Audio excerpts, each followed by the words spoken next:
a experiência dela para a durabilidade, para um conceito que a gente chama de migração de cloretos, que eu quero mostrar aqui qual é o conceito que a gente usa e qual é a metodologia de ensaio. E ela simplesmente, no final, ela resume, fora resumir o recobrimento necessário, lógico que está lá bem bonitinho e resumido, a resistência característica mínima, a relação água aglomerante máxima, tudo está definido, mas, principalmente, algo que não se abre mão é do coeficiente de migração de cloreto para cada uma das estruturas, para cada uma das partes da estrutura. Seja a zona que vem desde dos pilares, que são encamisados metálicos, a zona submersa, a zona de splash e a zona da superestrutura e zona atmosférica da estrutura, né? E ela define, na realidade, um coeficiente de migração de cloretos. É esse coeficiente que eu gostaria de comentar, o coeficiente de migração de cloretos, e que é basicamente o ponto mais forte que eu considero nessa apresentação que eu vou fazer. No túnel, em frente ao aeroporto de Lima, nós estamos também trabalhando em um túnel viário, um sistema que vai ajudar muito o trânsito naquelas imediações do aeroporto. Para quem conhece Lima, é um trânsito muito caótico, a cidade inteira, mas esse túnel está nas proximidades do aeroporto, vai estar conectando a parte nova do aeroporto, que vai ser construída ainda, e tem um trecho em que essa ponte ela é reforçada, porque, como no Galeão, os aviões vão cruzar por cima em uma determinada zona. Então, ela é reforçada como uma ponte para suportar essas cargas dos aviões dimensionados para essa carga. Essa estrutura ela está abaixo do nível do freático, e quando a gente foi analisar, o aeroporto de Lima está do lado, muito próximo do oceano, tem o Porto de Calhau, que está cerca do aeroporto, e logo em seguida nós estamos construindo esse túnel com a pista à nossa esquerda. E todo esse túnel desenvolvido à esquerda do aeroporto.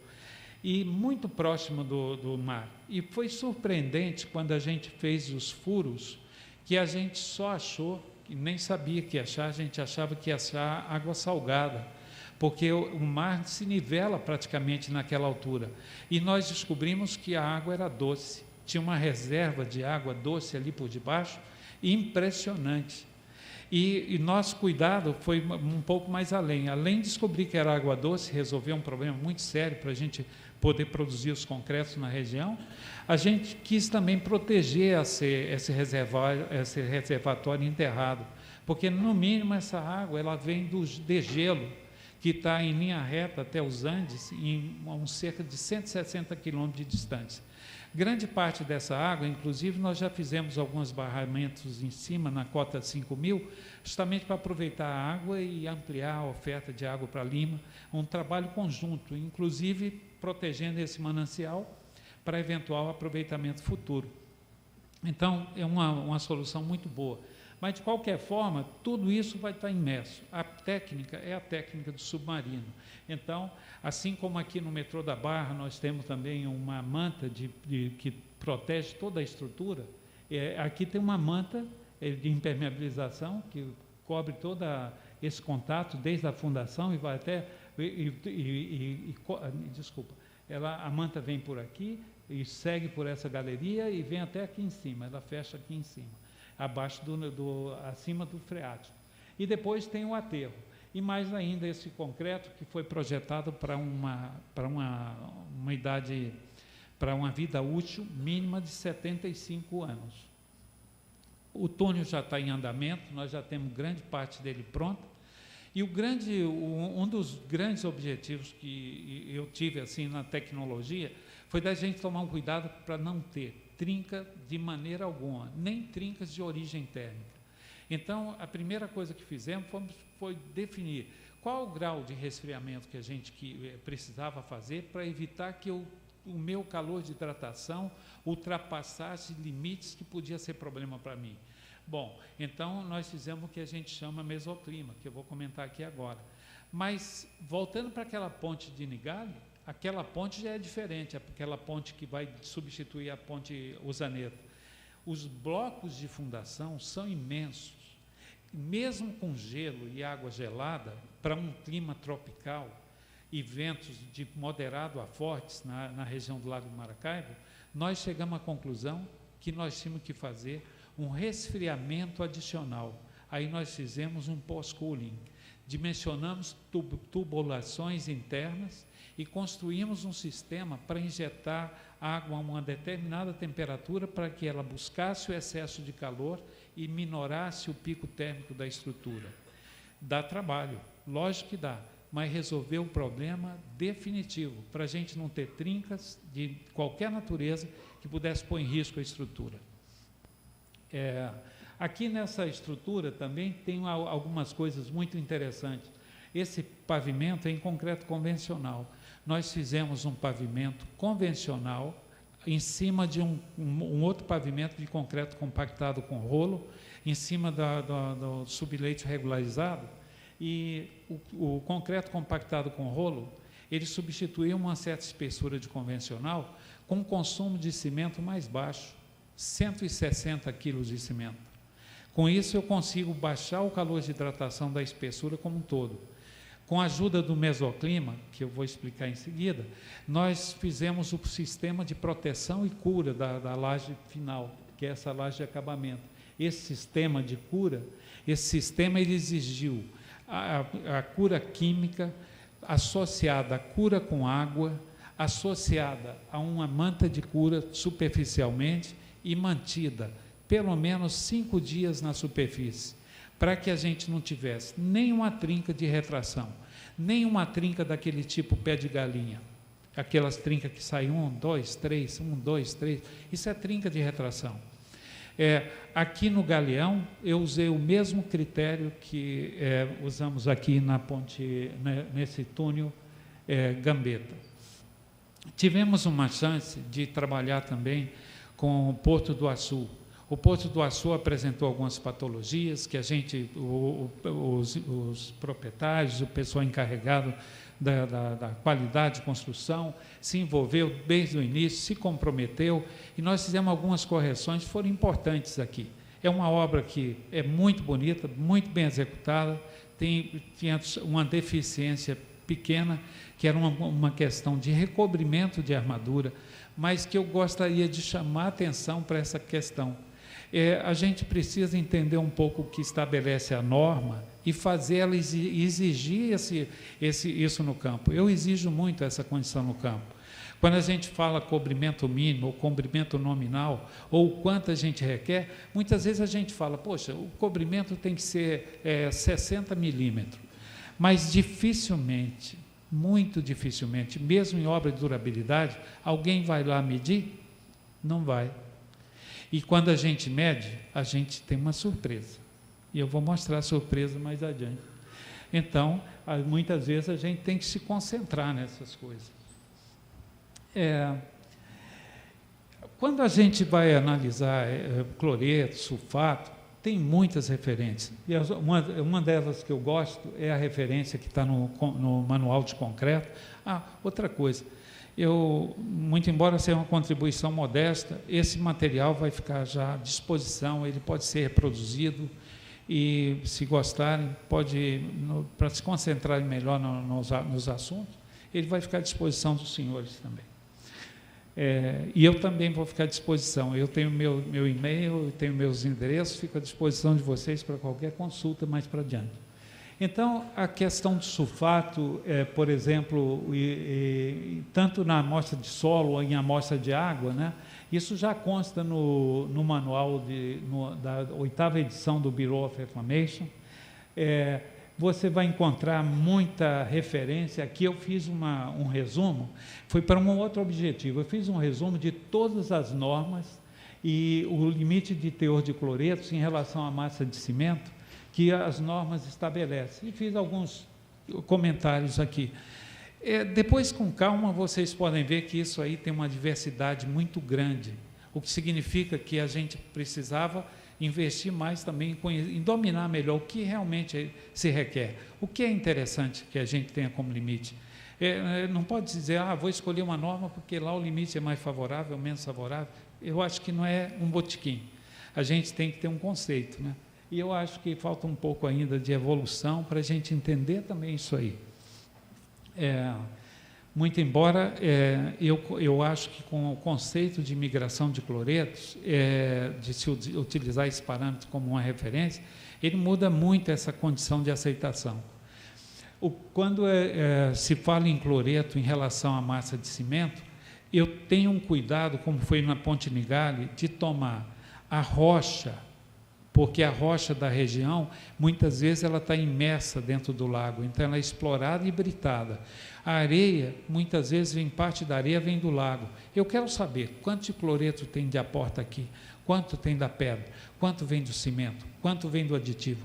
Fazemos a dosagem do concreto em quilo por metro cúbico, tem uma porcentagem de cada ingrediente, quanto tem de cloreto solúvel, sulfato, calculo o total e entro na comparação. E vejo quanto de fato eu estou limitado. Os álcalis, eu faço a mesma coisa. Álcalis também são álcalis totais. E de preferência, a gente ter o domínio dos álcalis solúveis, para a gente saber como é que eles estão agindo no aspecto de reatividade álcool agregada, né? A norma brasileira, pode ser que até esse slide eu já tenha usado há mais tempo, pode ser que está um pouco desatualizada alguma informação, eu peço desculpas se tiver. Mas ela já estabelece os graus de agressividade ambiental, desde fraca até muito forte. Nós estamos comentando aqui estruturas que basicamente está entre a 3 e a 4, né? Isso está na norma brasileira, né? E onde a gente tem um risco muito grande ou elevado de agressividade. Aqui também a outra, para cada uma dessas classes de reatividade, se estabelece uma relação de água-cimento em massa. Eu não sei se a norma brasileira já mudou, mas é uma provocação que eu sempre faço para a norma. A gente mudar. A Europa hoje, e os Estados Unidos muitas vezes, trabalha com o conceito água binder, que seria o binder, seria a composição dos materiais aglomerantes. Então, não se refere simplesmente ao cimento. Então, eu acho que aí nós devíamos ser mais amplo. A questão seria água, material aglomerante em massa. E aí está com todo mundo aí junto. E isso tem uma explicação muito boa mesmo em termos de durabilidade. É importante isso em termos de durabilidade. E no resto eu não tenho assim muitos comentários, porque mesmo aqui nós estamos com classes de resistência que vão até 40 MPa. Na prática, o pessoal tem praticado tudo isso, dependendo do grau de agressão. Mas a gente vai até 50, 60, se não mais. Eu já vi estruturas até com mais. Mas 45, por exemplo, é muito usual, até aparecer um concreto com 45. Claro que a gente sabe, quanto maior a resistência aqui, é uma chance muito maior da gente trabalhar com a porosidade muito menor, a porosidade do concreto. E isso já por si é uma boa coisa. E eu posso adiantar para vocês que entre usar uma água e um cimento e usar uma água e um material cimentante adicionado, ou mesmo mais uma adição em relação a esse cimento já adicionado, só tem ganho em durabilidade. Principalmente por conta da ação desses finos adicionados, que são ativos, né, como nós estamos falando, pode ser fly ash, metacaulin, sílica ativa, escória de alto forno. Na Europa se usa uma escória muito fina como material de adição, que eles chamam de GGBS, que é uma escória granulada fina, produzida realmente para servir de adição ao cimento.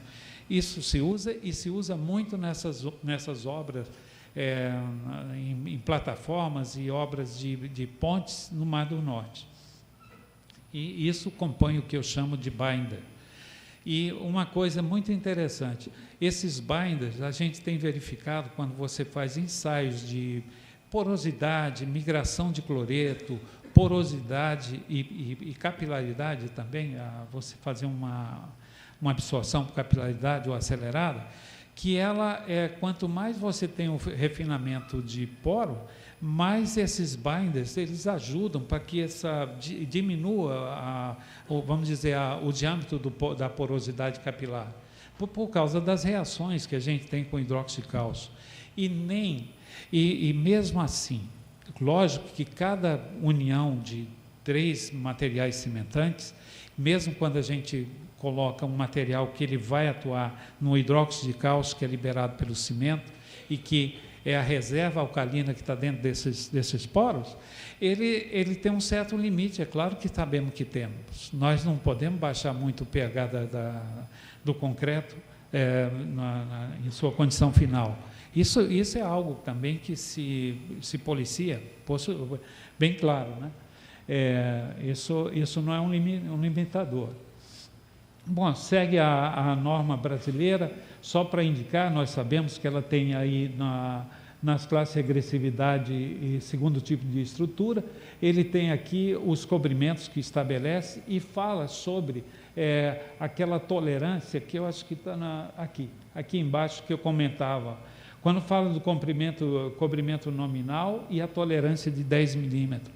Isso que eu estava sugerindo, que eu acho que o pessoal de obra devia entender mais isso. Eu acho que a gente precisa ler mais, precisa treinar mais, precisa investir mais nesse pessoal. Às vezes é ruim, porque quem está projetando e pega um desenho, vê um negócio tão bem feito, uma especificação tão bem feita, mas a interpretação nem é feita. Aí vai para o campo, o pessoal não tem um cuidado num aspecto que é super importante, é muito importante. Nós vamos ver, quando eu mostrar aqui um ensaio de migração de cloreto, como o cloreto penetra dentro dessa rede capilar e até onde ele vai. E às vezes nós colocamos em risco uma estrutura, eu ponho lá 40 milímetros de cobrimento mínimo. Aí o pessoal que está no campo, para ele mínimo, ele põe lá as médias, fica como média, e vai dar uma dispersão, e às vezes você chega lá, tem cobrimento com 20 milímetros. É pouco para uma obra, uma estrutura que está junto ao mar. E, bom, enfim, é algo assim.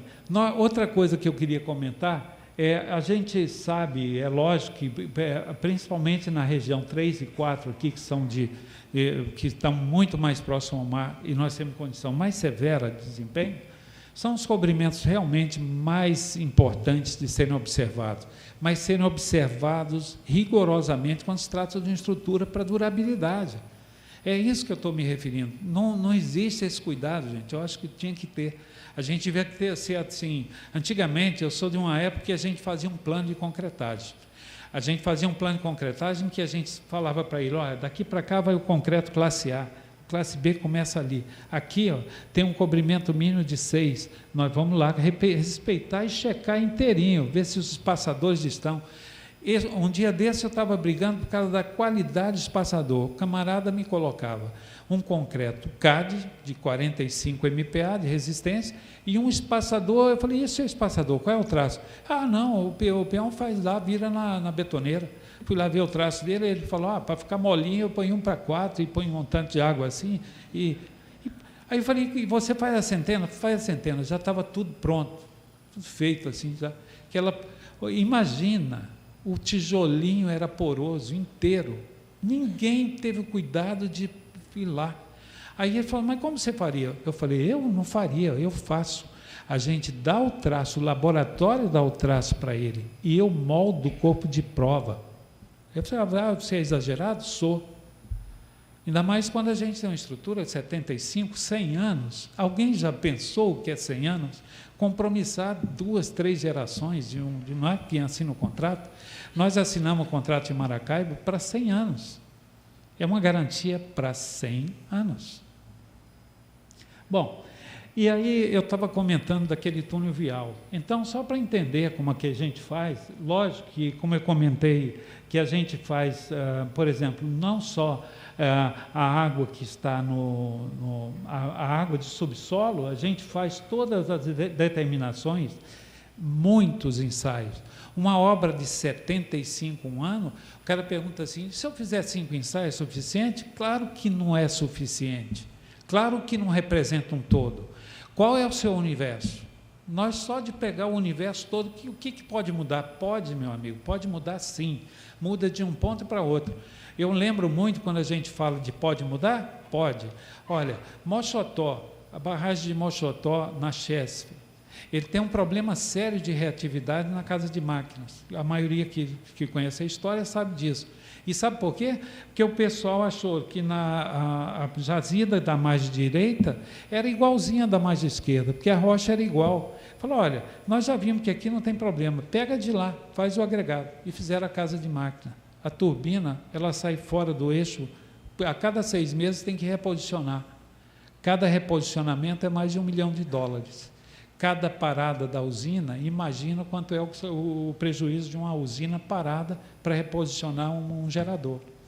Então, a gente tem que desconfiar, nós temos que ser superabundantes em informação. Eu, para projeto, eu prefiro. Eu quero ter um máximo, eu quero ter um mínimo, eu quero ter um desvio padrão, eu quero ver se a representatividade está dentro do meu conceito. E aí, se dão 80 ensaios, se são 150, não interessa. Se a dispersão for muito grande, intensifica.